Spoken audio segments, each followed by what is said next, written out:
Hello, fellow Americans and other people of this wonderful planet Earth. I'm Brian Miner, and my YouTube channel is NREM. Let me give you a little brief background of me, so I'm not quite such a stranger to you. Why I chose NREM. NREM contains the exact same letters as my last name, Miner. They're just mixed around a little bit. NREM is an actual legal term defined as an action against the thing. My action against the thing is this New World Order corporate government takeover of this entire planet. I'm only one man, people, but I will do what one man can do. Okay, now let me explain how an action against the thing came to be about. You see, back in the Renaissance era, if you were riding your horse down the path and a neighbor's limb on his apple tree was over the path and you got, say, hit by the branch and knocked off your horse, you couldn't take it upon yourself and cut down your neighbor's horse or tree. Excuse me. If you did that, then he's going to take you into the king's court and he's going to bring an action against you. So what you would have to do is go to the king and petition for an action against this thing, the tree, and the king would decide and rule on the appropriate action. Stopping all revenge. That's what courts are about, is to prevent revenge, if y'all didn't know that. That's all courts are for, is to prevent revenge. Anyway, what is going on? I really want to know. Can anyone help me understand this?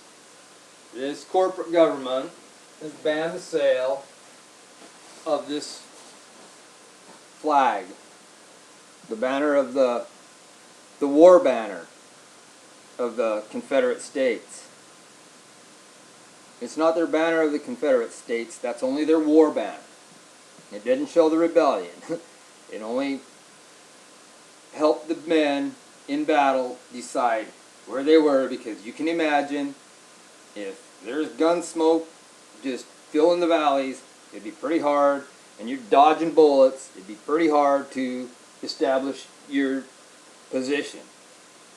So they use that flag as their battle flag because their stars and bars were originally kind of like the Star Spangled Banner. Anyway, what's next? Are they going to ban Levi's because Levi's used cotton picked by the slaves to get its start? I don't know. We need to do something to stop this corporate takeover, though, people. Before I go any further, I'd like to fill you guys in on a little bit of information here that I find pretty interesting. See that? The penny. It's worth 1 cent. 1 cent. Yet, our federal government pays the Federal Reserve 1.9 cents to mint it. Yeah, 1.9 cents, and it's only worth a penny. Now we have this coin here. It's a nickel. It's worth 5 cents. Our wonderful government, again, pays the Federal Reserve 9.2 cents to mint 1 nickel. The collective loss between buying them two coins since 2006 is in excess of $600 million, folks. Look it up. It's not me. I ain't manipulating nothing. I'm just telling you the facts. Okay, let me get going. I am only one, people, but I will do what that one can do to enlighten the rest of the people of what will come if we do not unite against this New World Order corporate government. The consciousness of the real melancholy truth inspires a degree of persevering fury seldom to be found in those civil wars that are artificially supported for the benefit of a few factious and designing so-called leaders.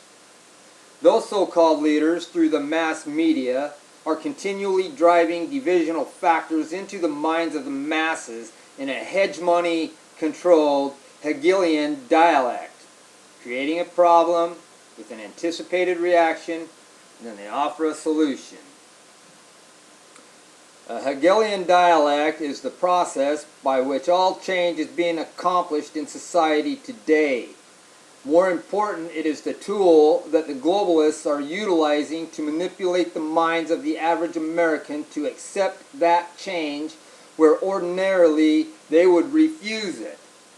The Hegelian dialect is, in short, the critical process by which the ruling elite create a problem, say this racial tension, anticipating in advance the reaction that the population will have given the crisis, say racial violence and possible racial war, thus conditioning the people that a change is needed, say the further depletion of our human rights endowed upon us by the great legislator of this universe.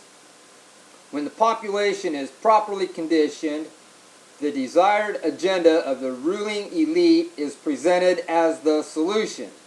The solution isn't intended to solve the problem, but rather to serve as the basis for a new problem or to add fuel to the existing one. When the newly inflamed difficulty reaches the boiling point of a crisis, it becomes the foundation upon which arguments may again be made for change. Hence, the process is repeated over and over, moving society towards whatever end the planners have in mind. It is also important to understand that as this process is being driven, arguments are created both for and against certain measures of change. All arguments are controlled. The presented solutions, each with varying levels of an adornment, are debated publicly by the manipulators or their minions, the politicians. This is done until a perceived compromise has been reached on the best measure to take en route to solving the crisis.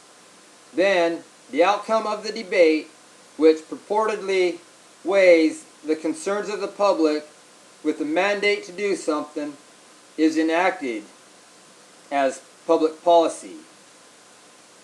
We people, as subjects of this government, have been reduced to that uncommon distress in which the body of people has more to fear from their tyranny and oppression than from our resistance to it.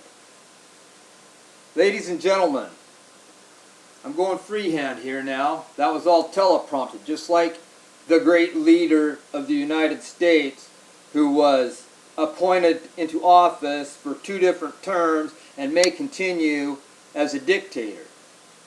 Now I'm going freehand. There are several ways to show resistance before it ends up in an all-out war between them and us. They've already listed us as the enemy. First, we have tax dissidents. Ladies and gentlemen, do you realize, here let me back up just a little bit. When the revolt against King George III was initiated, there was 3% of the population of 1 million people. Just 30,000 people participated in the rebellion against King George III. Today, with a population of 320 million in the United States, it would take about, say, 9 million people to really open their eyes. Can you imagine? Now listen to this. If we could get 9 million people to pull a tax dissidence, if 9 million people would simultaneously change their W-2 from, or their W-4 from whatever they're claiming to exempt. Quit paying them taxes. 9 million people all at one time. Boom. That'd be an eye-opener to them. We also have judicial dissidents. By judicial dissidents, I mean people quit going into their courtroom and paying their traffic tickets, their anything. Don't go in and just pay. Don't go in and just plead guilty to any of their bullshit lies of crime. See, America is founded on common law, and there has to be a victim for a crime. This is explained better in some of my previous videos. If you watch them, it'll explain a little better than I have right now. But we can also start buying secondhand stuff. Not only is it cheaper, but you can go to these secondhand stores and buy stuff that's near new. It's very usable. And I recommend that we need to wake this government up and let them know that there are a mass of us who are wide awake and aware of what they're doing to control this planet. Now, that's all I have for now. I hope I kind of got someone's attention anyway. Even if it's just one person, I don't care. I'm going to keep making these videos. I'm going to keep making these videos until somebody finally realizes that I'm not here to reiterate over the problems and spread the fear. I'm here to tell you about the problem and that there is a solution, and we don't have to go violent, people. If we're forced to, yes, we will go violent. But that's not my intention. Peaceful revolution is a lot better for society. We just have to wake up enough people. The judicial dissidents is actually the very best. They'll have so many court cases if everyone will just go plead not guilty. And you got to remember, we're all pooled for jury duty. And if you're pooled to be on a jury, if there is no victim, there is no crime.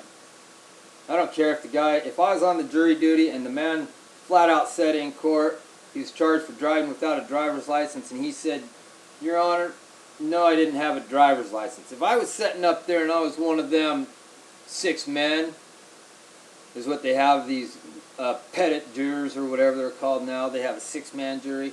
And I was sitting on that jury box, I don't care what he said. If he didn't hurt nobody and there ain't been no victim, I'm going to tell him not guilty. I don't care. And I'm going to explain to every other juror the truth about what's happened to our country and how they've taken over. So all you have to do is start doing a little research, people. Quit reading their school books that they issue. Don't believe their lies. Read older books, literature from the 1800s. It's really enlightening on what is really going on. Anyway, I'm babbling on and it ain't making a lot of sense. I hope at least someone gets something out of this video that I just am in the process of presenting. Thanks for watching. Brian Meyer, signing out.